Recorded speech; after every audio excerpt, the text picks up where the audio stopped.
Hey, you! Yes, you. You want capitalism gone? Good. But let's face it, unless every Discord shit poster with an anime avatar gets equipped with a T-34, the downfall of the biggest system ever built isn't going to be happening any day soon. At least, not in the West. That's why we introduced the well-rounded, and not in any way based on my own and my audience's personal experience, the all-encompassing Socialist's Guide to Surviving in Capitalism. While we can easily blame almost everything on capitalism, unironically, I don't have enough time to go through every aspect of life which the system damages. Why? Because I can't dedicate my full time to YouTube due to having a job. Because of capitalism, unironically. So in order to keep this concise, for all you wonderful pill-popping, anxiety-ridden, no-attention span-having tavarishi, we will cut it into 3 parts. Work, money spending, and staying motivated. Some of these might not apply to your conditions, and you should not look at them as being the be-all and end-all approaches to the aspects of life defined previously. Others will make you go, isn't that obvious? Well, for some it might not be. The only thing this video is trying to do is share some experience, mistakes, and lessons me and different comrades have had.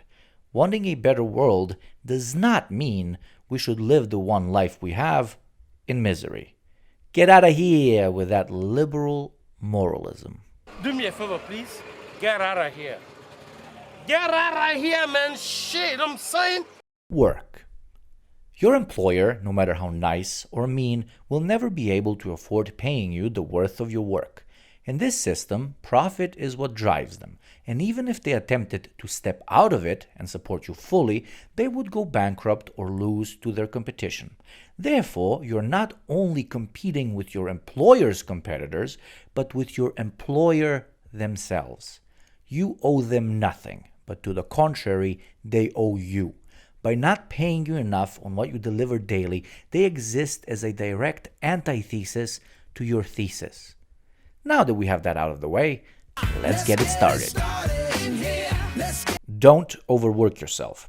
Thousands of data points and statistics show us that the employee who stays extra hours, doesn't take days off, and is extremely loyal to one employer does not end up getting promoted. Work just enough and then oversell it. The same way your employer oversells work benefits to you. Embellish your work experience during interviews. Sometimes straight up lie. Job requirements nowadays are so high, especially in the beginning of a career, that if you were to choose not to lie, you'll most likely be the only one during the interview process who did so. Don't be that guy. You're not that guy, pal. Trust me, you're not that guy. If you're given a management position, take it. There will be a manager no matter what. It's better for everyone if it's a Marxist one. But don't get power hungry or you'll end up proving the capitalist's point. Socialism is the workers' ideology, sure, but no socialist project can succeed without allies who are luckier in their experience with the market. I mean, look at Engels. Don't be scared. You can learn most skills when you start the new job, as long as you're not a doctor, pilot, or engineer or something. There are tutorials on literally everything, and yes, you can learn from them. If paid education programs exist at your workplace, take them. But if they're making you pay for them, save your money and learn the skill yourself. Everyone is winging it. Almost nobody's an expert. The only difference between someone who made a mistake at work and one that gets punished for it is who can think up an excuse why something went awry. Don't think your manager knows more about the job than you do. Usually, they're as clueless as you, but have learned how to fake it. Everyone is alienated from their labor, not just you. Remember that the next time a coworker is having a bad day. Don't be a snitch. If you find a better paying job for the same type of work, take it. Loyalty to your boss because they brought pizza over that one time during work hours will end up killing your career. In the best case scenario, you can show them the competitor's offer and ask for a raise. PDF edit the promised salary to look even higher, if you're extra sneaky. Organize a union or join one when possible. Do so very carefully though. If you get caught before the union is created, you'll be fired at worst and ostracized from a promotion at best. Don't care so much. Literally. This is not your business, you're not an owner, and it's much bigger than you. Whenever you see them not listening to your ideas for improvement, don't get defensive and make enemies. If their approach to whatever task fails, use that, politely, as an argument for your case in the future. But never ruin your relationship with your colleagues or managers because the company leadership chose to do stupid things. Most likely, they're just following orders like you. At the end of the day, do you really care if your company sells 50,000 diapers a day or 51,000 diapers a day? No, you don't. So stop taking yourself so seriously. Your identity is not linked to your workplace. Health is everything. No job or education is worth sacrificing it. Quite literally, I'm not trying to be a hippie here. If you break your back over a job that barely pays the average wage, the damage done to your mind or body will end up costing you far more in the future. Unless you're being directly abused, never change your job before you find an alternative. I'm sure we've all dreamt of just quitting like they do in the movies. But if you don't have money saved and no debt, that could be a fatal mistake.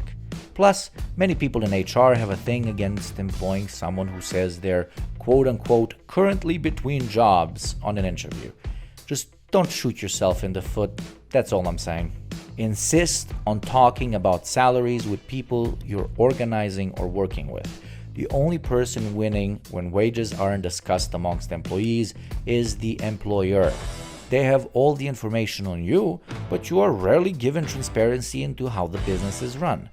The first step in taking back some power is when you know just how much you're being underpaid. It might say it's an 8-hour workday with 1 hour worth of break time, but if there are no strict systems of timekeeping available at your workplace, then stretch it out as much as you can. Work hard for half a day and spend the rest relaxing, obviously whenever possible. Working from home can cause additional work alienation, but also, for those sneaky enough, much longer sleep time and earlier workday endings. Set your alarm in the morning to only wake you up so you can log in and appear online. Then go to bed with a smile. Office equipment disappears all the time, if you know what I mean. Use your job benefits to the fullest, and always remember, even with them included, you're being underpaid. For example, your workplace gives you X amount of money per week for gas, and you don't use it up. Well, fill up your mom's car instead. Why not? These obviously only scratch the surface, but basically boil down to the following. You need to remember that your worth is not based on your job title or pay. You're a human, not an asset for your boss.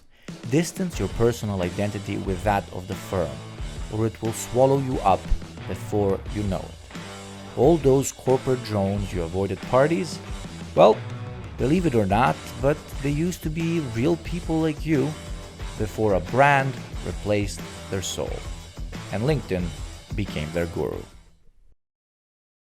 Money spending. Ching ching, you just made a few bucks. Life isn't bad, the sun is shining. You managed to pay off some of your debt, or if you're lucky, actually save a few bucks. Good for you. Now prepare to be bombarded by thousands of carefully designed advertising campaigns telling you what you need, when you need it, and how much of it you need. Get ready to have your very identity molded by how you spend your money. Get ready to be a consumer. And honestly, it's kind of unavoidable at this point. We are all products of the systems and culture we live in, and the Socialist is not here to preach some high and mighty liberal notion of modesty to you. To the contrary, let's try and quickly go through different spending habits which capitalism encourages would just leave you wasting your hard-earned money. Brand obsession. While all of us have our preferences for what we want to wear or drive, prices are often inflated beyond reason just because the product comes from a company which is defined as high-end by consumers. All of us know this, but the trick is not actually continuously falling for it. One little Marxist exercise on getting more conscious about your spending habits is concentrating on what we care about the most, the true labor value of a given product. Is what you want to buy truly made by experts in decent conditions, therefore relatively justifying the increase in prices, or is the company you're buying from using their brand status to get away with exploitative low-skill labor? This is not to undermine low-skill labor, but to the opposite, a simple trick which tells you the real worth of that given product, and just how much the brand sells on quality versus advertising. Marx didn't write about advertising per se, but his writing on alienation has a lot to say about the process of advertising. He said, and I quote, that selling is the process of alienation. Because we are underpaid, we cannot afford to buy everything in the market, so the sellers have to compete. And why compete based on quality and use value when you can compete based on who can build a stronger and more recognizable brand? Don't fall for it all the time. It's a bloody meme at this point. Frequency of consumption. Systemic alienation leads us to an eternal search for easy and quick fixes for our inherent unhappiness. While substance abuse and mental health have thankfully become mainstream topics of discussion, addiction to consumerism is not. Marx wrote that alienation made it possible for us to seek to meet our human needs in such a distorted way that a whole range of products, which are completely unnecessary and even harmful, became central to our sense of self-worth. Pinpointing the reasoning behind your drive to continuously purchase new things can do a lot of good for your wallet and your health. Differentiate consumption for need and consumption that makes you feel good for a couple of hours. Because if the latter dominates your buying habits, you're deeper into the consumerist rabbit hole than you think. To all according to their need, is what Daddy Marx said. So follow it and limit how much extra money capitalists make selling you shit you really don't have any use for. This isn't the conscious buying shtick high-end, eco-friendly companies want to sell you on, but a simple approach to a big problem, questioning why you're buying something before you buy it. There is no ethical consumption under capitalism. This eternal truth should preserve you from assuming you have almost any impact on the global environmental crisis, because, my friend, you don't. So don't feel guilty about it. That said, though, when possible and affordable, you lose nothing by trying to live a more sustainable life. Sometimes it could even give you hopeful purpose, which isn't all that bad in this grim, dark world of ours. Maintain your car, home, and more expensive items. The price for upkeep is always lower than the price you'll have to pay to fix it. Many manufacturers are making more money on fixing their broken or defunct products than actually selling them. See my video on why capitalism makes shit products to learn more. Renting versus buying. I will get a lot of shit for this one, but I have to say it. If you have enough money, do try and escape renting. It's unstable and insecure, no matter how many arguments are made in favor of it by capitalists. Without your own personal home, you are always at risk of greater exploitation by the system, the banks, and your workplace. It's extremely difficult to get a home nowadays, I get it, but I repeat, if possible, do escape putting food on your landlord's lychee dinner table. Chances are, your rent is probably higher than their bloody mortgage in the first place. And some mini tips. Use public transportation when possible. It's cheaper and often safer. Try your local union for a loan before going to a bank. Balance out food quality and price, because saving on food today means paying the doctor tomorrow. Treat yourself whenever possible, while at the same time following the rules previously put out. Help homeless people. Like, seriously, give them some change and don't question what they'll be spending it on. They have enough problems as is. Don't buy self-help bullshit or follow gurus which conveniently want to sell you $5,000 studying packages. There is no easy way out of the system. Either cheat it, work it, or suffer under it. And finally, there is no guilt in living a good life as long as it is not at the expense of others. As class-conscious individuals, we shouldn't feel jealousy towards members of our own class who are a bit luckier, as we risk to alienate them from the cause. And if we end up being the lucky ones, we must strive to never lose the class consciousness which most likely led us to the place in life we are in. After savings, whatever you have left that you do not need, if possible, donate to socialist projects you believe in. And if you have actual time on your hands, participate in them or create your own. Mutual aid, food donation kitchens, and direct action in general are perfectly lovely places to start. And hey, if something's left after that, check out my Patreon, eh? Staying a motivated anti-capitalist isn't an easy task. The system pushes you to sell out at every corner, and your past ignorance towards how the world works feels like a comfortable position you sometimes yearn to go back to. As the political climate seems dangerously doomer-pilled, we take any sunshine that we can get. A military coup being defeated here, or some additional healthcare there. But deep down inside, our yearning for true freedom feels out of reach and distant. But then again, is it really? There's two fish in a barrel. One of them thinks it's the ocean. The other one knows it's trapped in a barrel local drunkards often piss in. Realistically, they're both in the same situation, and the first dumb fish arguably has a far greater chance of being what is commonly defined as happier. But the second one, in its knowledge of the circumstances which it found itself in, has something far more valuable than ignorant happiness. It knows that the rules she was always told about were supposed to apply to the ocean, a thing just like success in capitalism, which she might never see.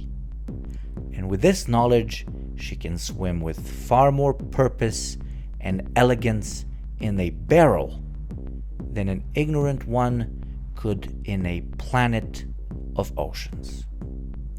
True freedom means looking into and questioning the presuppositions of everything which is given to us by the hegemonic ideology. Questioning even freedom itself and never abandoning the struggle. Wow, thank you for watching. If you like what I do here, consider supporting it by subscribing or donating over on Patreon. For the price of less than a can of beer a month, you can help this channel run. Now, I'd like to take the opportunity to thank all the wonderful Tavarishi without whom this would never even have been possible. Especially Deep Red Wine, B. Matt, Soup, Nathan Moore, Luxbeer, Nibino, John P. Fritchie, Aaron Reba, Sophie, Bradley Young, Cap, OT.me, Red Messiah, Ras Peterson, Romaine Bryant, Todd Sprang, Syntax, Hiram, Lilia, 17, Crouton and Baguette, Alki Historiker, Marussia Asarabakara, Neil Surio, Sam and Eggs, Jess, Austrian Communist, User, Imperator 230, Fellow Worker, Daniel Murphy, Michael Mahoney, Boyan, Elijah Zamora Woolsey, Kamil Piotrowski, Yiddish Kami, Mike Lunning, Chris Anderson, The Muffin Man, Zane Guevara, Kay Eel, Parda Sullivan, Tristan, Bean is Cute, Vincent, Valkyrie, Mason Penn.